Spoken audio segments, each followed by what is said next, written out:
teach us about what is intuitive fasting and how does it differ from intermittent fasting? Yeah, thank you. So intuitive fasting, it's a concept and a principle in the message that I'm talking about in the book. It's born out of my clinical practice. So I started one of the first functional medicine telehealth centers in the world over 11 years ago. So for the past decade plus, 10 hours a day plus, I'm talking to people via webcam like this, like we're talking now.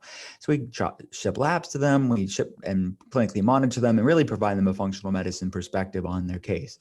So anyways, I see so many different types of cases and implementing this amazing tool of intermittent fasting.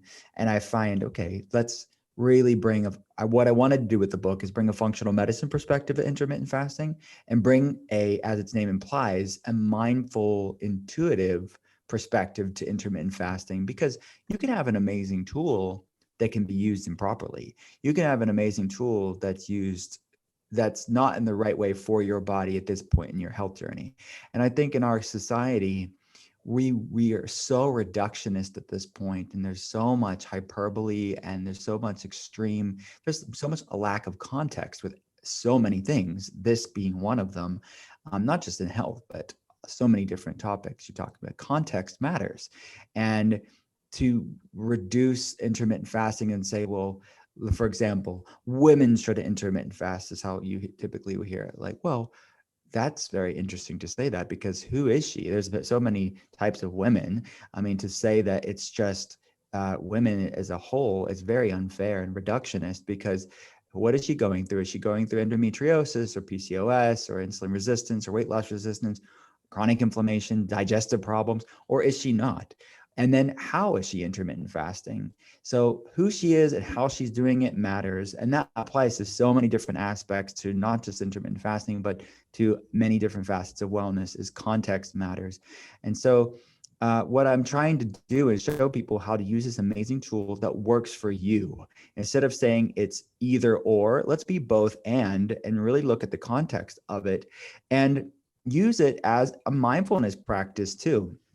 So fasting's been used from introspective, mindful, spiritual purposes for a long time. It's part of our DNA, both from an ancestral health perspective, but also intentionally used throughout medicine. Hippocrates, Paracelsus, all the fathers of modern medicine used fasting, not because they had double-blind placebo-controlled trials, but because they saw anecdotally that fasting really improved people's health. But fasting has also been used not just throughout medicine, but it's been used for spiritual purposes and indigenous purposes too around the world. No matter where your ancestors are from, fasting's a part of the landscape of the human culture and in our DNA, as far as what we've evolved with through times of food scarcity. So the point is, I'm just reminding us in our modern life that this is part of our roots, and this can be used to not just improve your health on a physical level, but can be used from a mindfulness, introspective, intuitive standpoint too, to sort of create a pause, not just physically, but mentally, emotionally, and spiritually, to look inward.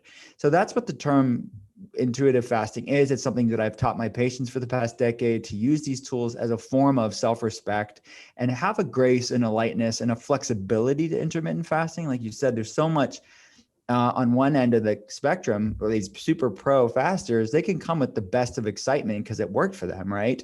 Or they're excited about the research. It's all wonderful, but the context matters on that end too. I mean, more isn't always better, and you have to help people understand how that find this flexible, healthy relationship with something like intermittent fasting is, and that's what I wanted to try to bring, because oftentimes people get lost in the specifics in the context, and I wanted to bring that to the table. There's so many amazing books about intermittent fasting. There didn't need to be another book about intermittent fasting. This book isn't just another book about intermittent fasting. We talk about the exciting science in the book. I could go over it, but it's more important of how you check in with your body. How do you use this intuitively? So fasting, you're right. For people that are like, well, how could fasting ever be intuitive? That was like the hyperbole that came out of when the book came out, because it was controversial. I didn't realize it was going to be controversial, but it came out and people were like, wow, how could he say that fasting's intuitive? But first of all, that says a lot about our society, where fasting is like radical, but it's part of the human landscape. But fasting, you're right. It is paradoxical on purpose. Fasting will not be intuitive when somebody is in the throes of metabolic inflexibility. So I'm having a real conversation in the book about metabolic inflexibility, of how hangriness and blood sugar volatility and insatiable cravings, you're right, fasting will be anything but intuitive, because those things, chronic inflammation, cravings, all that stuff, will drown out that still small voice of your intuition. So we have to actually use intermittent fasting to calm that noise down, so you can actually have proper blood sugar balance, proper hormonal signaling, proper gut balance, to be able to fast and eat more mindfully, more intuitively. So there's multiple layers to why I called it that, but those are the main points in the book.